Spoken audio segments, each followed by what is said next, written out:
ngày nay cái trên đầm đá tới sim điệp tới đây hà là ní có buộc tới một Martin cà phê FT Bonnet cứ được hàng cày Percy tại mà đòn hà là ní cứ mang pram cả lá brak hay nhầm chi mà tàu tôi ní cứ mà chi vì tàu sim điệp tới cứ đầm bay mà vô mà tàu thông mũi ní để sao tại nhóm cứ ọt mình cái đã tê để sao tại vì tôi page hay mà tàu cháo chân ngồi xem mẹ thay dòng đặt hàng cà phê để sao tại nơi hàng cà phê ní cứ nhầm chu tê mà chung mòn cứ miền bọc lật mình đây nơi nâng tại mà đòn bây giờ lấy mới tới tập bậc láng cứ bắt chân sát mà tên chip sẽ cứ ngày chập đam ra nâng tại mà đòn cứ nhầm sành mà tên ngày ra ngày lết tại chán cứ mưa to tại ngày lết tới bật ngày ra cứ ngừa bật toàn hay ní tập phép cứ nơi lừa spin rồi cho vào đây đó là những chua chụp chung cái nơi ai PTT nơi một macro play trên lịch hay là ní chừng man mà đo cả sang PTT ấy rồi cái những thứ cả chậm pin tới chỉ để sang nó không nắng thì sọt là đây hay chụp GSA O mà pon pi rồi bao nhiêu ní cứ thùng xăng với sam spirit nâng cái sam spirit nâng ấy bà chẳng cứ sam spirit nó cứ những ai chỉ ban rồi hô từ đó 500 kg ជាង ប៉ុន្តែយើងជិះជាក់ស្ដែងអត់ដល់ទេតាមខ្ញុំគិតអាចបានល្បាក់ 400 គីឡូហ្នឹងហើយគឺប៉ុណ្្នឹងអស់ហើយ 100 គីឡូវាអាចស៊ីចន្លោះផាយជា 8 លីត្រអាហ្នឹងបើសិនជាយើងជិះខ្លាំងវាអស់ហើយ 9 លីត្រហ្នឹងឯងប៉ុន្តែជាទូទៅខ្ញុំជិះតែ 120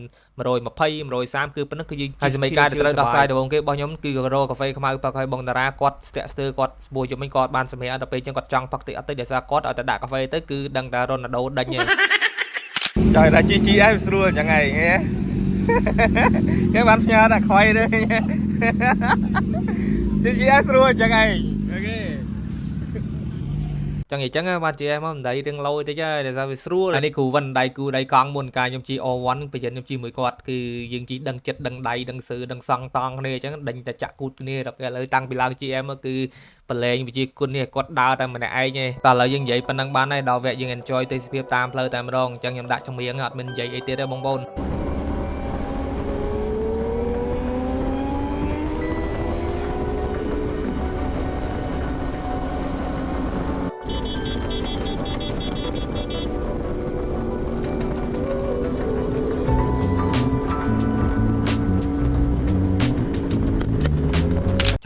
ជប់សំកាត់បងប្អូនក្រៅធានបတ်តិចចឹងសម្រាប់បងប្អូនដែលចង់បាន sticker ឬក៏បាន logo ឬក៏ចង់មក control កាហ្វេរបស់ខ្ញុំគឺអាចមកបាននេះគឺជាទីតាំង Martin Cafe FT 310បងប្អូនគាត់ទៅវាយ Google Map វាយតាម Martin Cafe FT 310ទៅគឺ load មកតែម្ដងហើយទីតាំងនេះគឺធំបងប្អូនគឺមានកន្លែងអង្គុយមានតែម្ដងហើយនេះទីតាំងមួយទៀតនៅម្ដុំបឹងតបៃឬក៏ផ្លូវ95ម្ដុំទួពងក៏បានដែរបងប្អូននៅចិត្តហ្នឹងក៏អាចមកយក sticker free បានដូចគ្នាហើយបើចង់ញ៉ាំកាហ្វេក៏អាចទិញនៅនេះក៏បានដែរទិញនៅណាក៏បានដែររបស់ខ្ញុំទាំងអស់ឲ្យតែចិត្តទីតាំងរបស់បងប្អូនអរគុណ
ចឹងឥឡូវនេះគឺយើងបានមកដល់ខេត្តកំពង់ធំហើយឃើញថាហេដ្ឋារចនាសម្ព័ន្ធនៅខេត្តកំពង់ធំគឺពិតជាស្រស់ស្អាតមែនទែនគឺមានទ្រូងផ្លូវមានផ្កាដាំស្លោកតែឃើញគេផុសតាមវីដេអូឥឡូវនេះមកឃើញផ្ទាល់គឺពិតជាស្រស់ស្អាតមែនទែនហើយក៏បាននាំគ្នាជប់សម្រាប់ញ៉ាំបាយនៅអរុណរះតាមខ្ញុំចាំឈ្មោះមិនច្បាស់មិនភ្លេចបាទចូលញ៉ាំបាយនឹងជុំគ្នាហើយបានយើងបន្តដំណើរទៅទៀតគេទៅជិះលេងឈៀលសប្បាយបាយបានគេបាទជួបហ្វេតនៅខាងណាវិញបាទកំពង់ធំបាទរៀនដាក់ទីបានហើយទី4បងរៀននឹងរៀនកុំបាច់ស្លុយបាច់អីកាត់ចាក់នេះខំរៀនមិនមានអនាគតដូចបងអញ្ចឹងហ៎យល់ទេបាទតែកុំរៀនទៅគឺអត់ហើយធូហើយ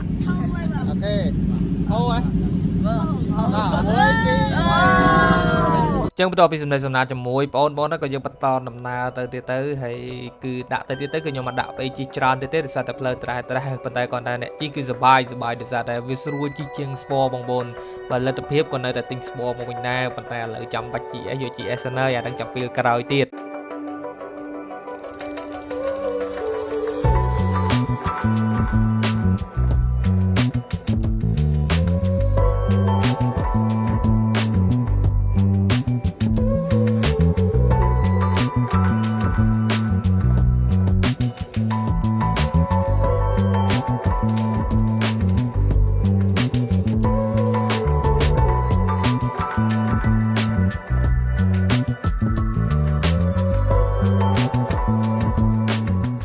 ចឹងឥឡូវនេះខ្ញុំបានមកដល់ខេត្តសៀមរាបហើយកន្លែងដែលគេឈ្មោះអីគឺខ្ញុំភ្លេចបាត់ហើយដូចជាឈ្មោះខេមរាតែខ្ញុំចាំមិនច្បាស់ហើយកំពុងតែចាំចរាយន្តឡើងទៅលើអានេះខ្ញុំមិនដឹងថាផ្កាយប៉ុន្មានទេផ្កាយ4ផ្កាយ5ខ្ញុំមិនដឹងទេដោយសារតែសកម្មវិធីគេអ្នករៀបចំឲ្យចឹងឥឡូវខ្ញុំនឹងថតបន្ទប់ឲ្យបងប្អូនមើលហើយឈុតនេះគឺថាជិះម៉ូតូគឺ classic តែម្ដងដោយសារត្រូវឡើងជ្រៀងផងនៅកម្មវិធីថ្ងៃហ្នឹងហើយយប់នេះគឺវាយ3ហើយបងប្អូនបន្ទប់នេះបាទគឺថតរឿងកូនជ្រូកជាងយើងត្រូវការបន្ទប់មួយ3នាក់តែម្ដងហើយនេះប៉ារ៉ាវេននៅរងដានៅខាងមុខបងប្អូនបាទបើថាសប្បាយចិត្តមិនពេញចិត្តអីគឺលូតពីលើនឹងទៅងូតទឹកចូលអាងទឹកក៏បានដែរបងប្អូនដែលមើលរឿងតិនហ្វីគឺធ្វើតែអញ្ចឹងទេអូខេបងប្អូនបាទចុះងូតទឹកហើយបាទ